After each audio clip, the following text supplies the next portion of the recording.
Shalom.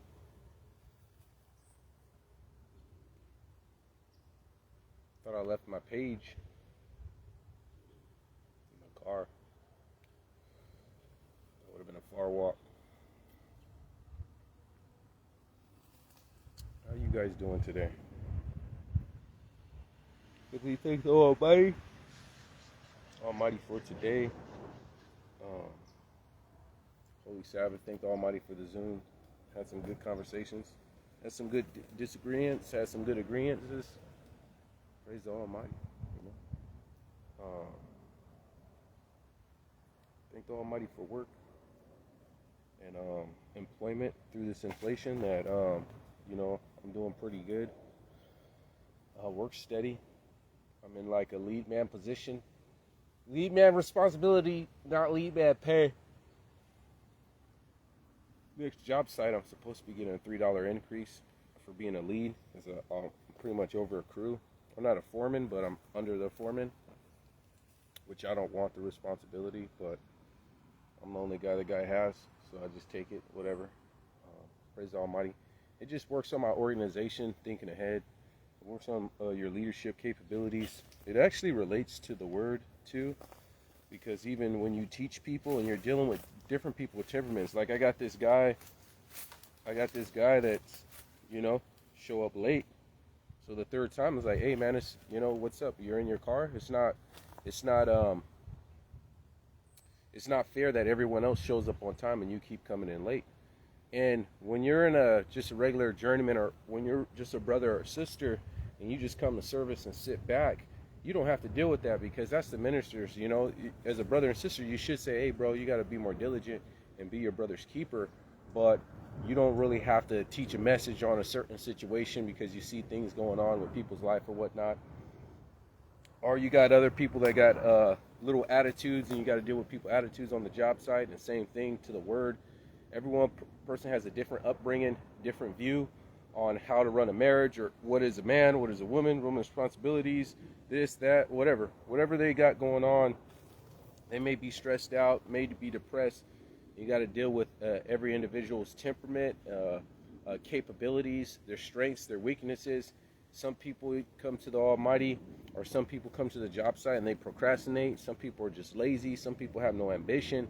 And how do you inspire men to be men and pick up more masculine traits and amplify and work on their weak spots? And how do you inspire women that, certain aspects is their weak spots make them stronger? They may not ever be a strength, but anything that's extra or exceptionally weak in an area, you could get it to a normal standing.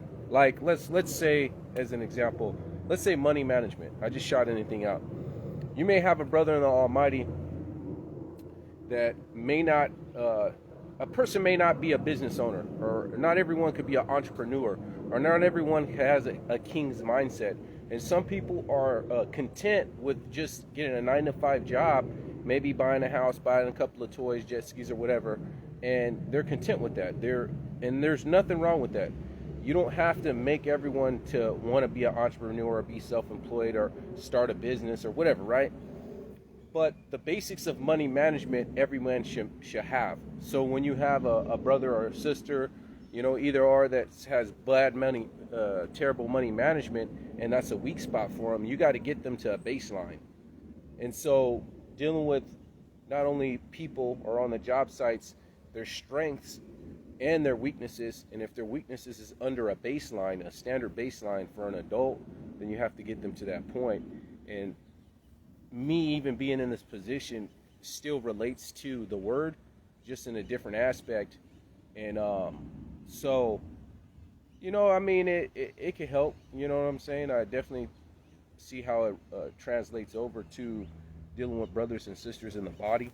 I'm not a big fan of one man, just his way is the highway, like some of these camps or some of these Christian churches. I believe every woman or man should have a word or a say. Tithe paying, the people that actually contribute to the congregation that they're located. If they don't contribute to the cause, then their mouth should be silent, because you have no authority to direct or influence the direction of the congregation if you're not contributing to the congregation. But all the brothers and sisters living holy, I believe every man or woman should have a word to say and have their thoughts, and everyone should have a time to speak uninterrupted. And I always push that, and I believe you could grow better that way than just feeling that, you just want blind followers. Some of these camps, they just want blind followers. They don't want, if you see something different in the scriptures, or you have a question that might challenge their authority, they take you as a threat, and they either get rid of you or they silence you. And I've never been in agreement with congregations like that. It's not run that way. The Almighty is a dictator because the king is a dictator and whatnot. And every man is a dictator because if you're the man in the home, you're leading your wife and your kids, and you have the final say in certain things that go on in the house. But at the same time, your wife, I will hope these men will let their wife speak and voice their opinions and their thoughts and their wisdom and their guidance, and you guys can make good decisions that way. And that's why I believe a congregation should run this way, how we do it. But definitely thank the Almighty. How much time we got left? Shalom. Shalom. Thank the Almighty. It's time. Let's get it. Welcome. Welcome. Where's people are late to service? If you're there, Sister Gia, say shalom. If you're there, Brother Vince, say shalom. You guys are late to service. How are you going to be late on the Sabbath? But anyways, you guys might be on. Just say shalom, see what's up. I don't see you guys on under the watchers. Welcome to True Hebrews United Almighty Yeshua. It's your beloved holiness instructor, discipleship drill sergeant, about to get into the book as usual. Definitely give honor to the Almighty Yah through his son Yeshua Mashiach, the only begotten of the Father. Definitely give double honor to the apostles, the prophets, the evangelists, the teachers, the elders, the bishops, the deacons across the whole planet, teaching and persuading people to repent from their sin and come to this gospel before it's everlasting too late.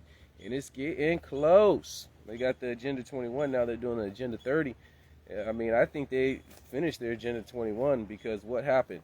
What happened from 19 to 21? They got exactly what they wanted done. People received something that they wanted them to receive. But regardless, definitely teaching this gospel before it's too late for these people. All the brothers across the whole planet, the ones that suffer from persecution, the ones that's in Africa, the ones that's in Australia, the ones that's in the UK, where you can't get certain jobs and you can't leave the country unless you receive certain things and whatnot, that suffer from persecution. They locking these people down.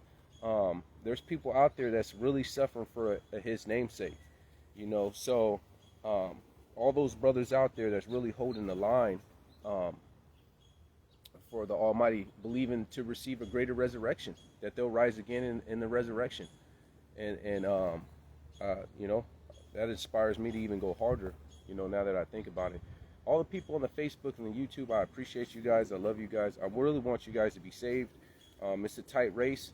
Sometimes we go down, depression, financial stress, marriage stress, whatever. We go through these life, but this is just our wilderness. We're just trying to get to the kingdom. We just got to live holy until he comes back here, or until we give our last breath. When we get into the kingdom, we'll see better days. And the hope of that, it says we purify ourselves. The hope, that in the resurrection, new heaven, new earth, it says he'll wipe our tears away, and we'll have joy. The stuff that we go through now is just temporal. You know what I'm saying? This is just temporary. I just need to go through this to a certain point. When a woman wants to lose a lot of weight, the pain and the stress and the tiredness and the body soreness, all that stuff they go through is temporary till they get to a certain weight. Then they just maintain. They can ease off the gas pedal and just put it on cruise control, and then just go to the gym maybe twice a week and watch their diet. Because the maintain is a lot easier to lose the weight, and you just got to go through that stress to get to a certain, not just women, man too, that's overweight, obese, trying to lose weight as well. So appreciate you guys. Hey, if you're not tuned in to the YouTube, you can reach me at 619-501-1375. If you have any differences, because I do friend request random people, and if you have differences over the Bible, feel free to call. We could get on the phone. We could open up the scriptures. It's not a right or wrong. It's let the Almighty find truth. Not every disagreement has to be an argument, and not every disagreement has to be a strong debate, a heated debate, I'll say. You're supposed to debate thy cause, but a debate that nothing positive or no edification comes out of it. So, with all that said and being done, let's let the fingers do the walking and the scriptures do the talking. I guess this will be a Sabbath part 3. This is short. I could make it long, but I really want to get into the news. So, definitely thank the Almighty. So, we just want to scratch the surface on the Sabbath real quick. And then let's here's your finger. Morning, how's your finger? Oh, okay. My finger? Oh, you're talking about Johnny's finger. Oh, okay. I was like, you better not give me the fingers. That's what I know you need to not be doing. So, give me Exodus 31. Exodus 31. 27. Check this out. Exodus 31, verse 14. Exodus 31, verse 14. Okay, you ready? Listen to the book. You shall keep the Sabbath, therefore it is holy unto you. Everyone that defileth it, it shall surely be put to death. For whosoever doeth any work therein, that soul shall be cut off from among his people. So when it's cut off, that means you're supposed to be cut off. That's how serious the Almighty is about the Sabbath. But let's keep going. 6 days may work be done, but the Sabbath, the rest is Sabbath. But the seventh is the Sabbath of rest, holy unto the Almighty. Whosoever doeth any work on the Sabbath, he shall surely be put to death. That's number 2 times he said it. Check this out, though. Wherefore the children of Israel shall keep the Sabbath to observe the Sabbath throughout their generations for a perpetual covenant. Now, I'm using different scriptures than I used the last 2 services. But this, once again, when we say forever, it says a perpetual. If you look up the word perpetual, without end, ever going, everlasting. This is a perpetual covenant, right? Let's keep going. It is a sign between me and the children of Israel forever. For in 6 days the Almighty made heaven and earth, and on the 7th day he rested and was refreshed. So we're going to get into that sign between me and thee. But let's go ahead and I'm just laying the foundations right now. Give me Mark chapter 2.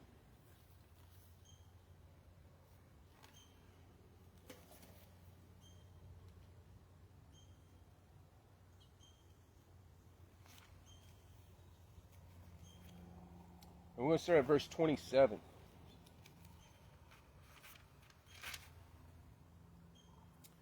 Now, we dealt with this last service with the arguments against it when they were walking through the corn and whatnot, so I'm not going to deal with the earlier part of this chapter, but I'm going to deal with this part which we didn't read last time. And he said unto them, the Sabbath was made for man, and not man for the Sabbath. Therefore, the Son of Man is the Almighty of the Sabbath. And they use this argument, mainly Christians. See, the Sabbath is done away. It says the Sabbath was made for man, and not man for the Sabbath. And so they misconstrue what he said, and thinking you could disannul keeping the Sabbath simply because it says this is a day that we could be at rest and be refreshed. The Sabbath was meant for us. What happens every 7 years when you're supposed to let the land rest and not grow anything? The land rejuvenates, and then for another 6 years you could grow your crops. What happens if a man works 7 days a week? Their body gets broken. I've done 12s. And after 2 weeks of doing 5 12s or 4 12s in an 8, you're like, man, I'm cool. At first you're like, ooh, I'm about, after 8 hours is time and a half, and after 10 hours in their union, we get double time. So double time for what I'm making, double time? You're like, yeah, all right. In your mind, you're like, hey, we're going to be doing 12s. From the time they say we're doing 12s, within 5 minutes, you've already spent the money. You're like, oh, we're doing 12s? Okay, I'm going to get this done, this. Okay, cool. I've already wanted to get this done, but money's been tight. And you've already spent the money. The money is like done spent already. And you haven't even started the 12s yet. So then after 2 weeks, you're like, man, I'm cool with overtime. I just want to go back to 8 hours. I'm good. Because your body's not meant for that. Your body's not meant to work 7 days a week. It says, hey, he's giving you the Sabbath to refresh, right? But let's keep going. Now, back to, let's give me Ezekiel 20.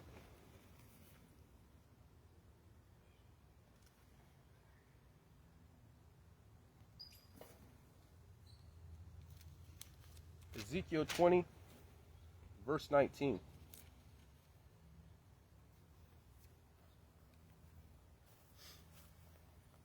Ezekiel 20, verse 19. I am the Almighty your Yah. Walk in my statute and keep my judgments and do them. And hallow my Sabbath, that they shall be a sign between me and you, that you may know that I am the Lord, the Almighty your Yah. Right?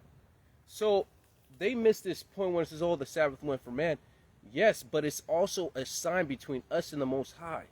The Almighty gave us a covenant, right? When Moses sprinkled the blood over the people. But he also gave us another covenant, which is a Sabbath.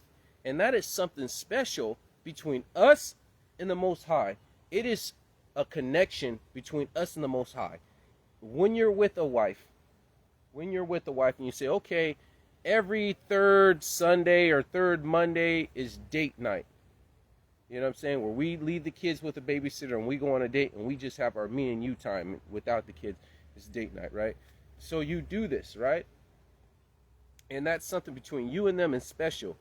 And you don't want to take that day and just give it to anybody else. This is a time out of the week, out of all the days you work and pay bills, where you could take time and be intimate with the Most High. And you could pray, you could read, you could, maybe not fast because it is a feast day, but you could really seek the Almighty and cease from all your work and get some one-on-one time with the Most High. This is your opportunity. And so when you have something special, an extra covenant, because he says it's a perpetual covenant with the Most High, and you go to work, then what do you show the Almighty about your relationship that you have with him? How are you showing the Almighty that you have something special with him when the day that he says, hey, this is a sign between me and you. This is something me and you have. This is something special. And you take that special day and you do whatever you want. Then how are you esteeming the Almighty? How do you want to build a relationship with the Most High? But let's keep going. So they'll use these excuses like we dealt with some of them. Oh, I'm in the land of my captivity and you know, the job and I got to pay rent and it's hard to find. And they'll come up with every reason why not to keep the Sabbath. This is the feast day. Especially you'll see them with the Feast of Tabernacle. Last Sabbath, I was so surprised by how many excuses I've got from multiple people on why they couldn't come. This is a good one. They couldn't come, it's the Sabbath, and pick up some sticks and build a tabernacle. You know, oh, I live in an apartment, this. I'm talking about multiple people came and had some reason to be justified, to feel that they're justified in the sight of the Almighty, why you can't build a tabernacle. I built mines here. The last two Sabbaths, I built mines here. The last two Feast of Tabernacle, you find a tree, and you find some sticks, and you get some loppers, and you build a tabernacle, and you just go to whatever canyon, whatever park, whatever you could go to, and you just read a couple of chapters under the booth for 15, 20 minutes, or you pray to the Most High. You do not have to get a tent and sleep in the tent. I already proved that in the Bible. A booth is a booth. We'll deal with that later. And you just chill in there. And they come up with every excuse why not to disobey the Bible. And that's the difference between the saints of the Most High and the people that are lukewarm, or the people that's on thorny ground or rocky ground, is because they come up with reasons why they can't. And the saints of the Most High come up with reasons why they can. They become overcomers. They say, this is the adversity that's coming to me. Oh, I got to build a tabernacle today and it's raining. Well, the Almighty is going to see Almighty, even though it's raining, even though it's cold, I love you, and I'm still going to press through. The other person say, oh, it's raining. The Almighty understands I can't build the tabernacle today. It's raining. Or it's 30, 20 degrees out here, and the Almighty wants me to keep the Feast of the Tabernacle. It's 20 degrees out here. Let me ask you this question. If two people built the tabernacle, I'll stop with that. So who do you think the Almighty's going to have respect for? The one that come up with some reasons why they can't keep the commandments, or the one that says, hey, here's adversity, and I'm still pressing through? Or let's say two people built the tabernacle. One person built the tabernacle like me in nice weather and good conditions, and another person built the tabernacle when it's 10 degrees, when they live in Alaska and they're trying to live holy. and it's in roughly October, what they call October, and it's 10 degrees outside, and it's snowy outside, and they still need to build a tabernacle, and they still need to go in the tabernacle 7 days for the feast, and they still go, and they still press the line. Who do you think the Almighty's going to have? He'll have respect for both people, but he's going to show, like, look how diligent my son is. Look how much my son loves and delights in my laws, and delights in my ways, and fears me. And people don't understand. This is why to have a genuine relationship with the Most High is precious. Because everyone could wear some I can't go too high because they said I showed my stuff last time. Everyone could get this sewed on your shirt. That's not hard. It takes maybe $20 or something. The shirt, say 15, the fringes another 10, and get someone to sew it another, let's say 40, let's say $60 at max. $60 to live holy, or going through all that to build your tabernacle in the rain or in the snow. I just paid $60 and ooh, I'm holy. Shalom. Or building your tabernacle, or losing a job to keeping the Sabbath. Anyone could do this. This is nothing. We've been doing this in the old covenant, and we got kicked out of our land and went into Babylon doing this. Our temple got destroyed, and we got spread from one end of the earth to another doing this. This did not help. But having true conviction and true love for the Most High, that's what did the job. So, let's go to Timothy chapter 5, verse 21. 1 Timothy.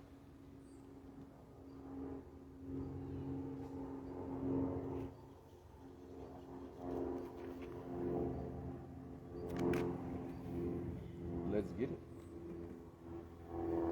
So, it says, I charge thee before the Almighty. Look at this. He's charging you. He's serious. He's charging us before the Almighty. I charge thee before the Almighty and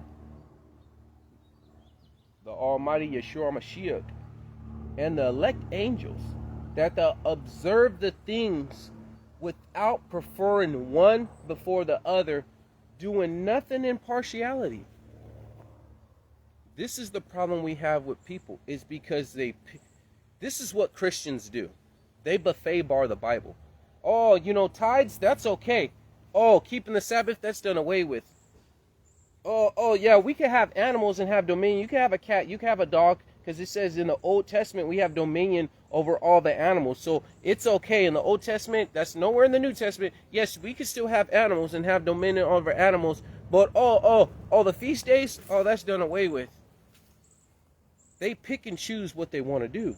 And some of these camps do that too, or some people that say they are believers, they do, because they say they believe and we're in truth and we're the 12 tribes. When it comes to keeping the Sabbath, they have reasons. Oh, well, I got this job, and sometimes they schedule me in this. Then quit the job. It says you could suffer loss and still be saved. It's almost like the part where it says, be ye a living sacrifice. Oh, that doesn't mean I got to sacrifice my job for the Sabbath.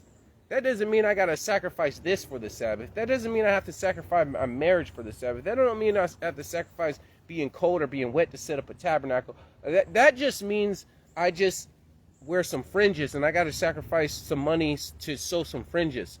When he says be ye a living sacrifice. When he says be ye a living sacrifice, it's because you're going to have to go through a lot to be saved.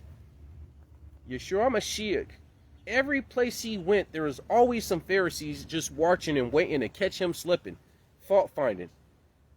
At the end, they tried to stone him and he went in the mist. They tried to destroy him plenty of times. And then finally they got their opportunity and they crucified him, or they hanged him on the tree. You know what I'm saying? However you want to, I'll let you guys dispute over that. But my main point is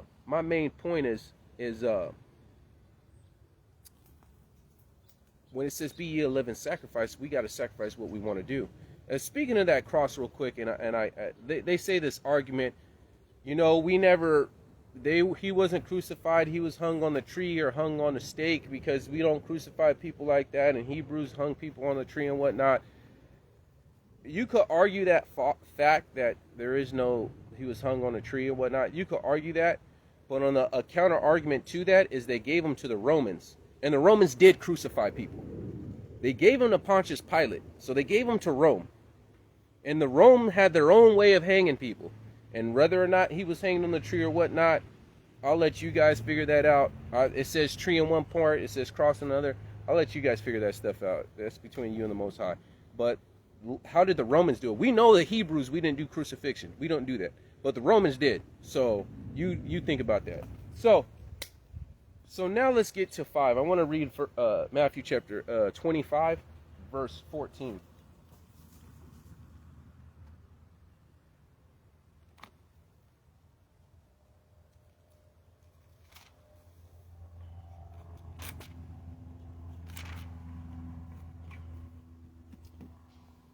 For the kingdom of heaven is like a man traveling a far country, when he called his own servants and delivered unto him his good. And one he gave unto him 5 talents, and another 2, and another 1. So he gave, the king comes and he gives everyone abilities, right? And to everyone according to his several ability, and straightway he took his journey. Then he that received 5 talents, he went and traded it the same, and made them 5 talents, made them other 5 talents. And likewise he that had 2 talents, also he gained other 2 talents. But he that received 1 talent digged it in the earth, and hid the Almighty's money. After a long time the Almighty of those servants cometh and reckoned with him. So he that had received 5 talents came and brought the other 5 talents, saying, Lord, I have delivered unto me 5 talents, and behold, I have gained 5 talents more. And the Almighty said unto him, Well done, my good and faithful servant. Thou hast been faithful over a few things. I will make them ruler over many things. Enter thou in the joy of the Almighty. That's what we want to hear when we stand in the judgment seat. And he also received 2 talents, came and said, Almighty, thou delivered unto me 2 talents. Behold, I have gained 2 other talents beside these. And the Almighty said unto him, Well done, good and faithful servant. Thou hast been faithful over a few things. I will make them rule over many things. Enter thou in the joy of the Almighty. Then he that which received the 1 talent came and said, I knew that thou art a hard man, reaping where thou hast not sown, and gathered where thou hast not straw. And I was afraid, and went and hid my talent in the earth. Therefore that thou hast, that is thine. You know? And the Almighty said unto him, Thou wicked and slothful servant, thou knewest that I reap where I sowed not, and gather where I have not straw. Thou oughtest therefore have put thy money in the exchangers, then at my coming I should receive mine of my own with usury. Take therefore that talent from him, and give it unto him that hath 10 talents. For every one that hath shall be given, and he that hath abundance from him shall be taken away, even which he hath. And cast that unprofitable servant into outer darkness, where there shall be weeping and gnashing of the teeth. So my main point, it says, Thou hast been faithful over a few things, I will make them ruler over many things. So if he could trust you with a little, then he could trust you with a lot. And let's add on to that. Give me Luke chapter 16.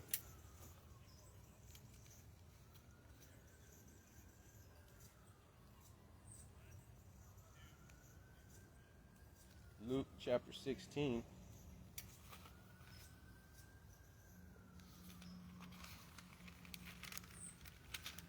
We're going to start at verse 10.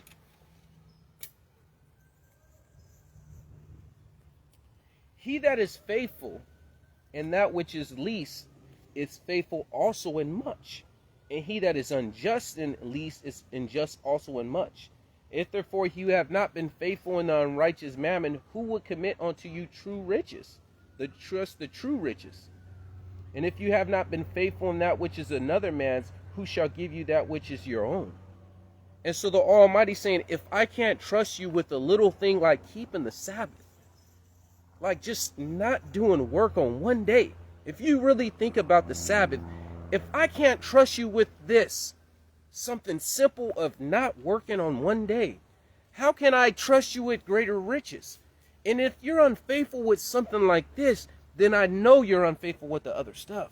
This is why I know when people are unfaithful with the smaller things, I know when persecution comes, they're going to take the mark of the beast. They're going to take whatever they need to put in their shoulder. They're going to take whatever. When push comes to shove and job is on the line, because you're already breaking the Sabbath for your job. So if they say, well, if you don't get this in your body, you can't work now. When they pass that legislation and you're already breaking the Sabbath as it is, and thinking the Almighty understands you and thinking you're justified because we're in captivity or whatnot, you're already unfaithful in the little. What makes you think when true persecution comes, you're going to be faithful? What makes you think that? And so we see here, it's like when you go on a date. Let's say I'm dating. See, the reason why, I ain't trying to do this because this is about the Almighty, but the reason why Sister Whitney is a good woman is because, let's say you go on a date with a woman, right? Let's say you go on a date, or you women out there that have sons. Let's say you go on a date, right? And after you guys been dating for a while, can I get like $100? And then you're like, all right, for my electric bill, and then all right, no problem, you know what I'm saying? And then a couple weeks later, hey, this and this, some money for some groceries and whatnot. And you've been dating for 3 or 4 months, but at some point, at the second time, it's like, hey, let's sit down and do some money management. Because why are you keep asking me for money? And I'm talking about a righteous dating, not, dealing with sinners. Because, if you're sleeping with her and she's asking you for money, then you should be able to, I could sleep with you, but I can't help you with groceries or whatnot. I'm not dealing with sinner dating. I'm dealing with righteous. At some point, it's like, you should not be asking me for any kind of money if we're not even a spouse.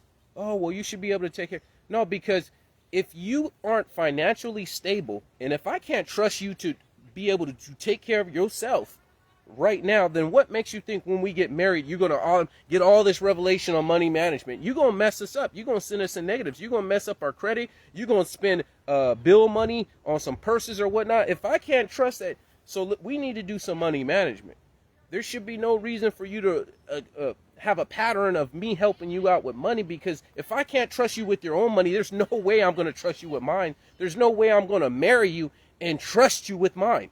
There's no way, because you can't even balance your own you can't balance your own books, but I got to be married to you and think you're going to be able to properly balance my books? It's not going to happen. I will sit down and say, okay, I'll help you out the second time, but let's do some money management. Okay, how much you make, this and this. And if they be like, all this, I don't see why you got to get in. If you can't money management now, then there's no way we could build. I can't build with someone that can't manage money. That's just not going to happen. So like with Sister Whitney, when we were dating, she didn't really ask me for anything, any money. She was actually an asset. Let's say you have a modern woman and you have, let's say Sister Whitney, or someone that's like Sister Whitney. I'm not just going to use her as a staple, whatnot. These women, they need money for this, they need money for this, they need money for this, but they bring no value to it. That is a bill. That woman is a bill. That's an electric bill, or that is a bill. That is a liability. At least with the car, it's a liability and an asset, because yes, it breaks down and you got to invest money into it for upkeep, but it also gets you to work. But women that just can't balance money, or say a dude's always asking the girl for money, it could go vice versa, because there's some bum dudes out there asking, oh, let me borrow this, or let me borrow this, and you see girls paying for dinner and the guy's just behind just watching whatnot. Deadbeat guy, not necessarily deadbeat, maybe everyone goes through a hard time, but guys that have a pattern of using their girl's money, I'll say that. So if she doesn't want to do money management, then no, that's a red flag right there. You can't build with someone that doesn't know how to manage money, because the world functions around money. Whitney, on the aspect, when we were dating, she came, took my little girl to school. She helped cook. She was an asset while we were dating and didn't ask me for money. She was able to balance her own money. She had her own job. She had 2 jobs at one point. She was doing it. She was working at YMCA and doing taking care of mentally disabled people, and she was holding it down. There was no time where she asked me for anything. And then now that she was able to money manage properly, and she was an asset. I wasn't just investing in her and she wasn't investing back. I had to go to work early in the morning. She came and took my little girl to school. She was an asset. She was a blessing while we were just dating at that time. So then, now that we're a team, we started a moving company. She answered the phones. I went up and downstairs, handed out flyers. I did the job. Sometimes I get off work and I had to do a move, 4-bedroom move. We had a moving company, because she was already on point, and I could trust her with her own money, so it's no problem to trust her with mine.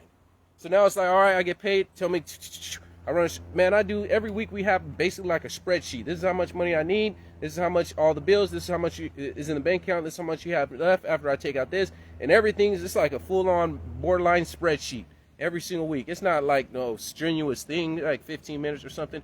But if I could trust her with a little bit, I could trust her with a lot. And that's the same thing with the Most High. If he can't trust you, let's read the scripture again. verse 10, he that is faithful in that which is least is faithful also in much. And he that is unjust in least is unjust also in much. If therefore you have not been faithful in the unrighteous mammon, who will commit unto you true riches? And even that in of itself, if you're unfaithful in the least things, why would he give you his spirit? It says, we are his witnesses, and also the Ruach HaKodesh, whom the Almighty has given to them that obey him. But if you can't obey these least things, why would he give you true riches, which is the Ruach HaKodesh? Why would he give you his spirit if he can't trust you with these smaller items? Let's keep going. Verse 12, and if you have been faithful in that which is another man's, who shall, if you have not been faithful in that which is another man's, who will give you that which is your own? It says, if you're unfaithful in the least things, hey, he's not going to trust you with greater things. That scroll trying to come hard. He's all close too. Anyways, so last scripture, Luke chapter 18. Luke chapter 18. And then we'll get into the news. Verse 1. We'll go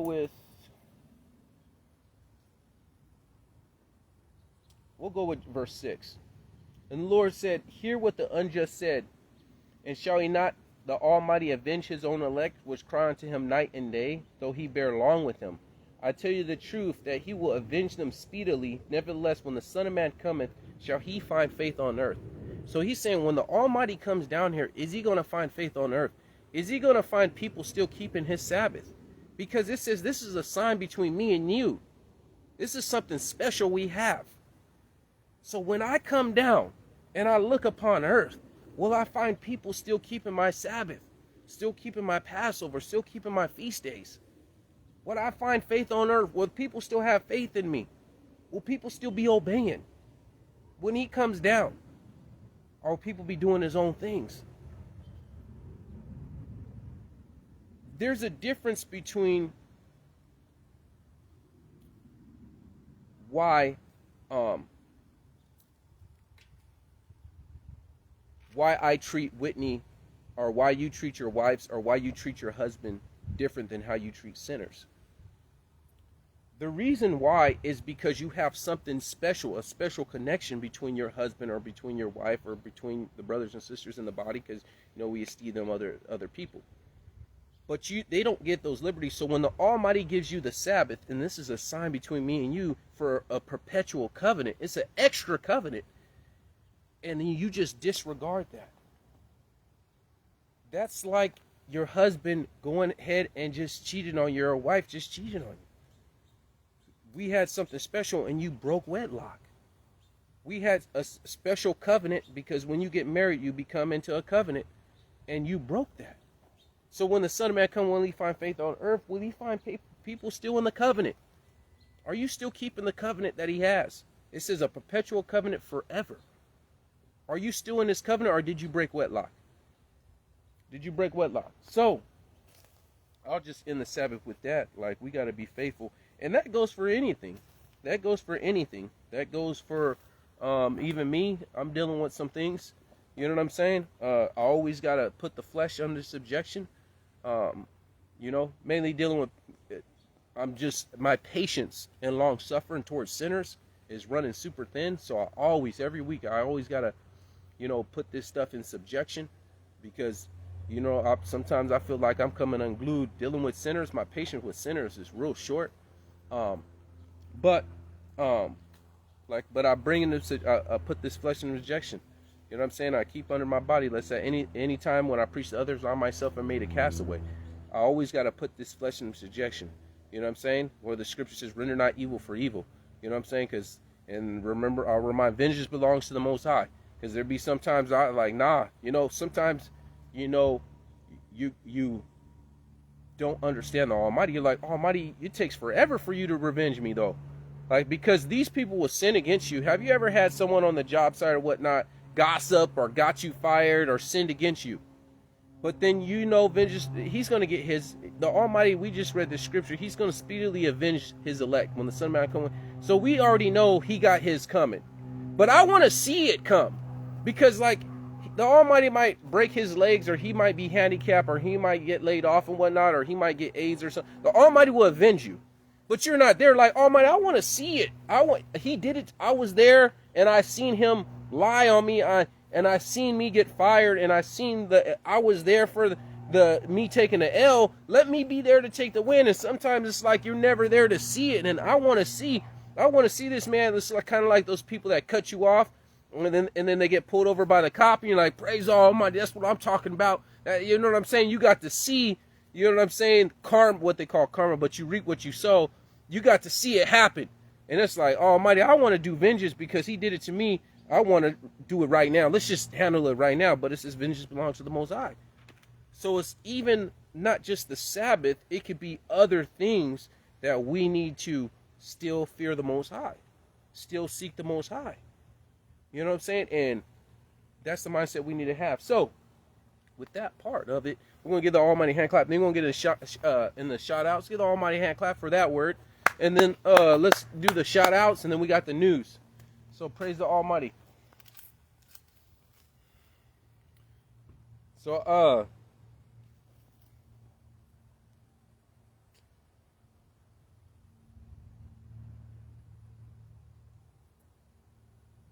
let's get the shout outs.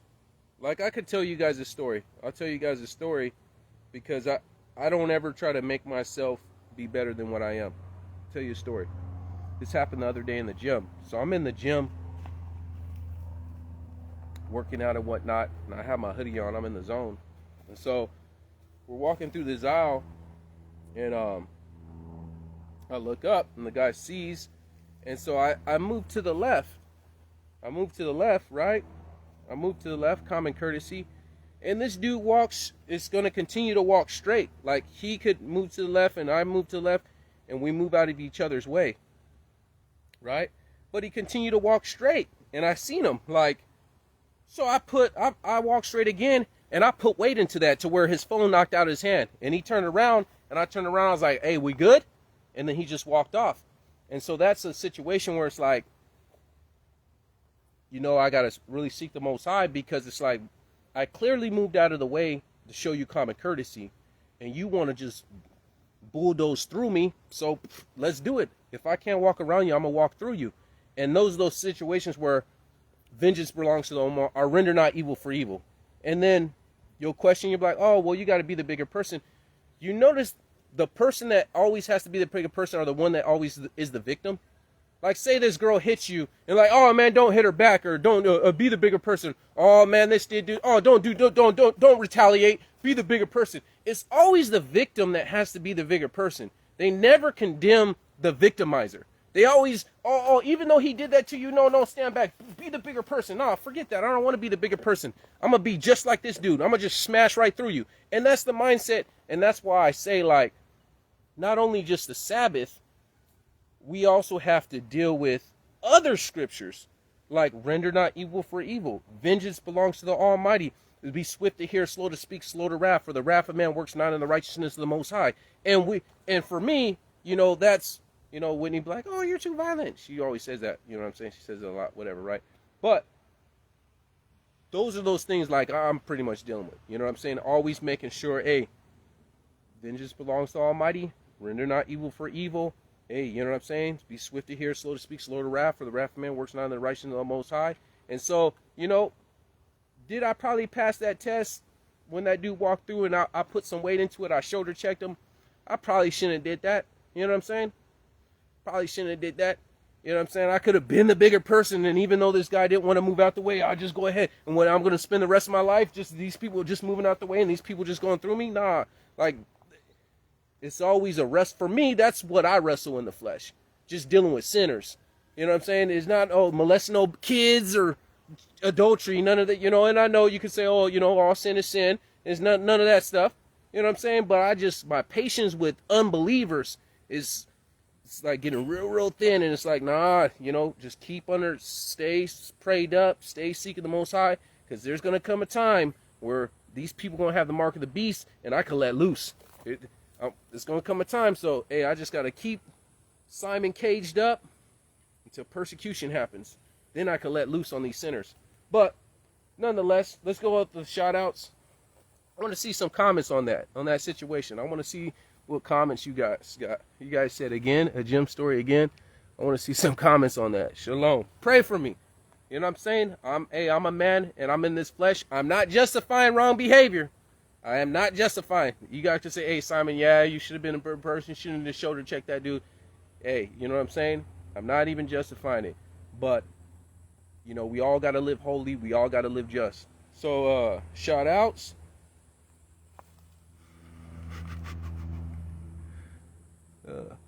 Shalom, everyone. Shalom. All right. I don't see no comments. All right, let's get it. Princess Yehuda, Karen, Angel, Christian, Dominga, Coutura, William Mormon, Johnny, Ashura Durash, Dr. Asher Scott, Edgar Farmer, JJ Israel, Kamari, Jason, Ariel, Nava, Kashef, Zahara. Hey, I appreciate you guys. I love you guys. I want you guys to make it into the kingdom. So the news. I'm going to have to edit this again because I already got my second strike on YouTube and they keep saying medical misinformation. So I'm going to have to be more code this stuff the best way I can, because at the third strike, then I'm done on YouTube for like 6 weeks or 90 days or something like that. So for 2 weeks, I can't post the last Sabbath videos because when I give the news. So when I use codes, you already know what it is. Let's get it. The UK is paying farmers to retire and to not plant their seeds for next year. This is what I was dealing with in Dutch. I think it was in the Dutch people. Let's get the exact screenshot for that and see how that relates to us. Gallery and screenshot.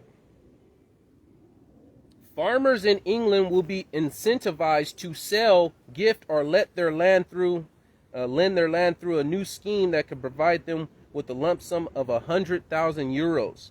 Farmers in England will receive a lump sum by the UK government to retire.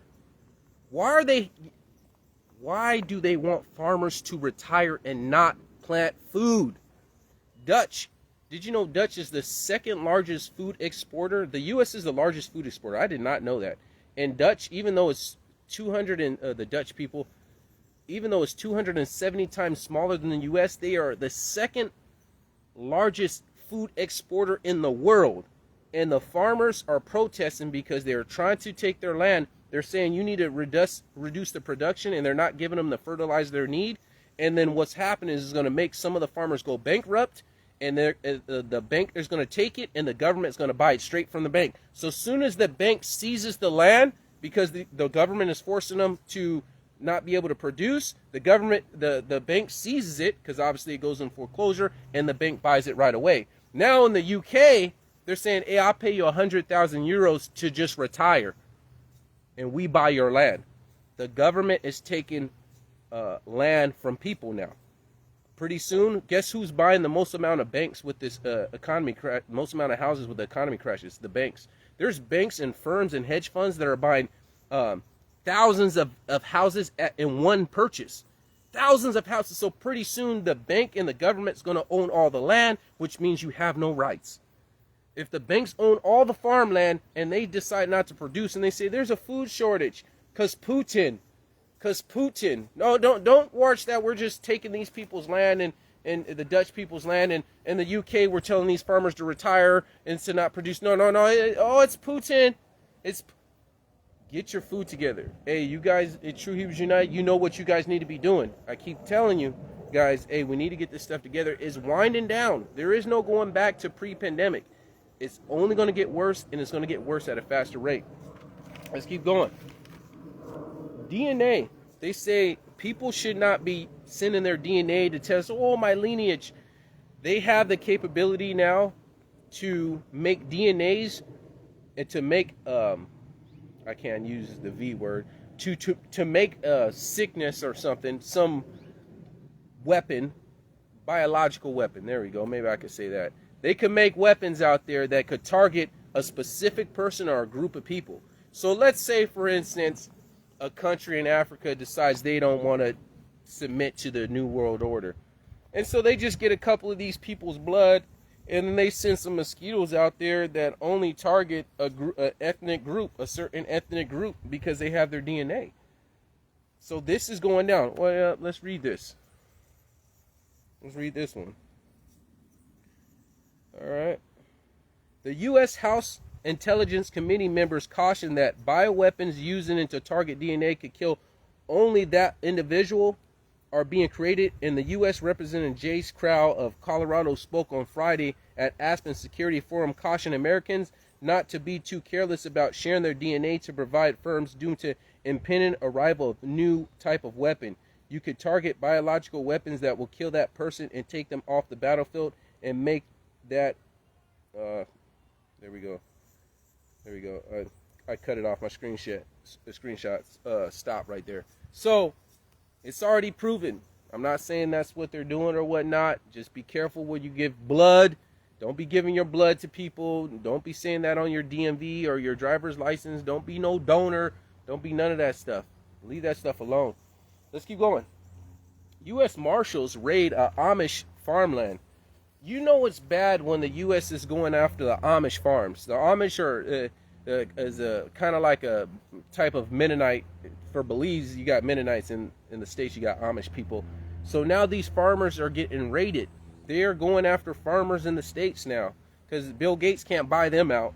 You know what I'm saying? So, you know it's getting bad. Independent farmers, they're making it hard to where you need certain licenses, and you got to jump through all these hoops to be a farmer now, and they're making it hard for you to even be a farmer.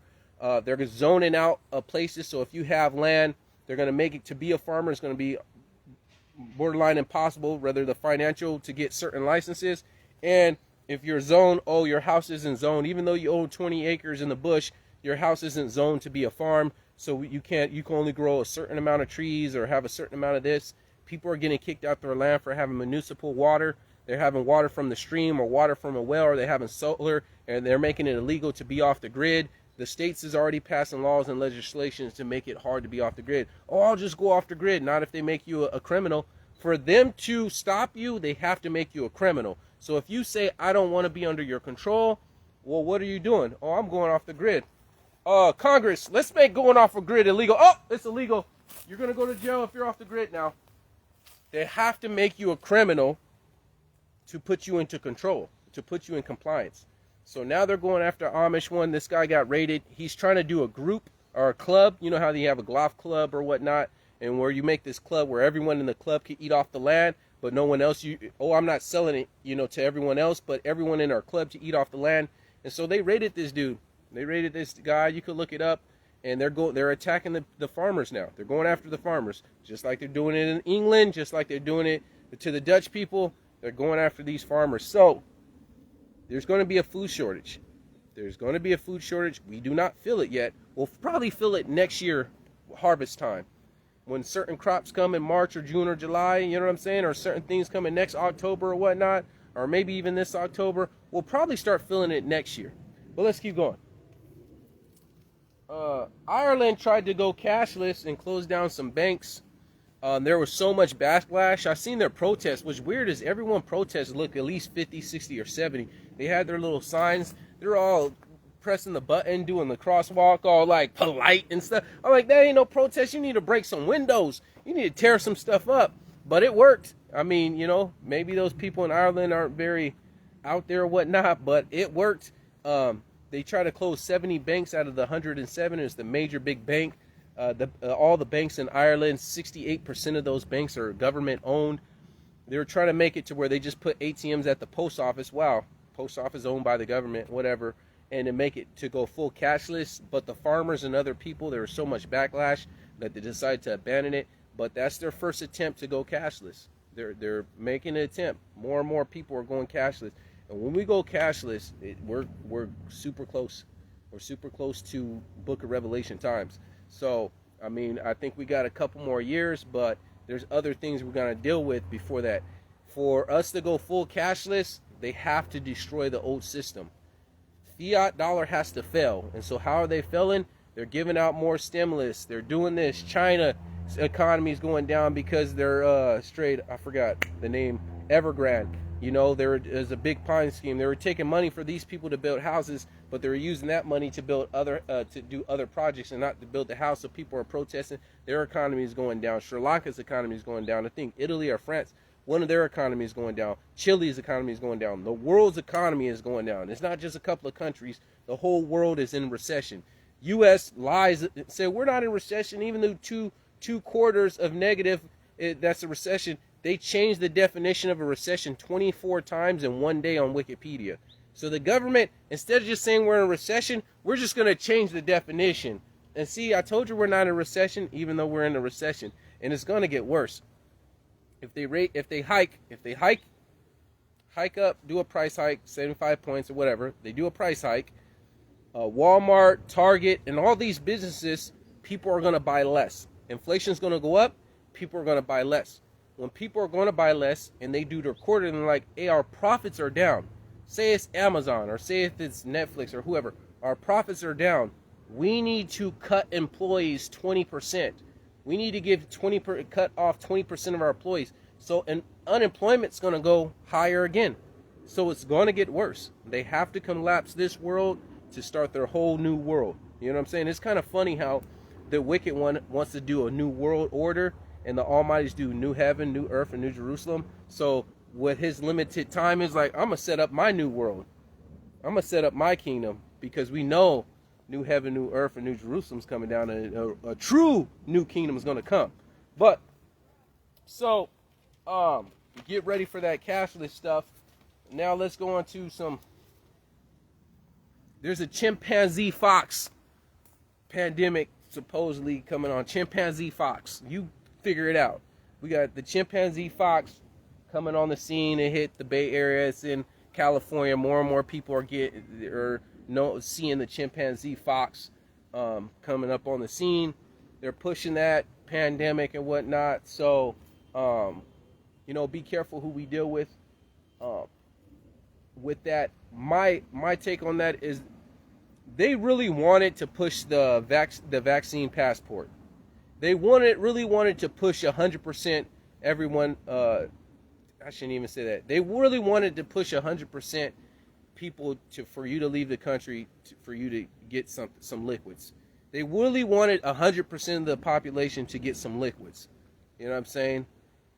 And that scare only worked, and that lie only worked for so long. And people got sick of it and got tired, and the truth came out of what's really going on, and people got tired of it. And so they didn't get to their full agenda. So now let's push this other thing out here.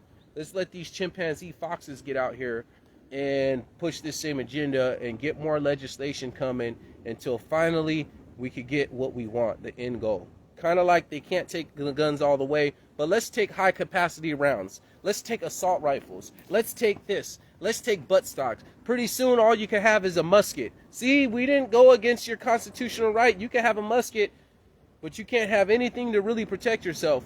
So, same thing with the whole same-sex marriage. They've been fighting for that for years and years and years, and finally, and that's the thing that's happened.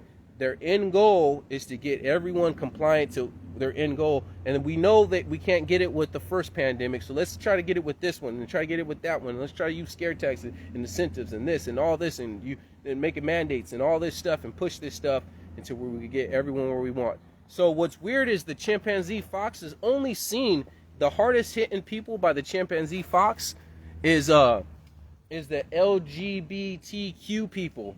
These people are getting it the most, and they're mad. Those people are mad at the San Francisco because they're getting the most of the cases are coming with these people. And they're like, you're not doing enough. You're not doing enough. Hey,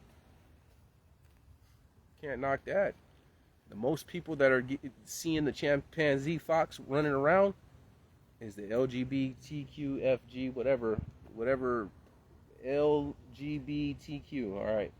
Anyway, so my main point with the last part of the news is every country is doing certain different, and then we're not connecting the dots. So we see in Canada the farmers, the truckers protested, and they they seize their bank accounts. Like, oh, that would never happen to me. And then we see in North Korea where you just can't leave the land. And if you go to a prison camp, which we have FEMA camps here.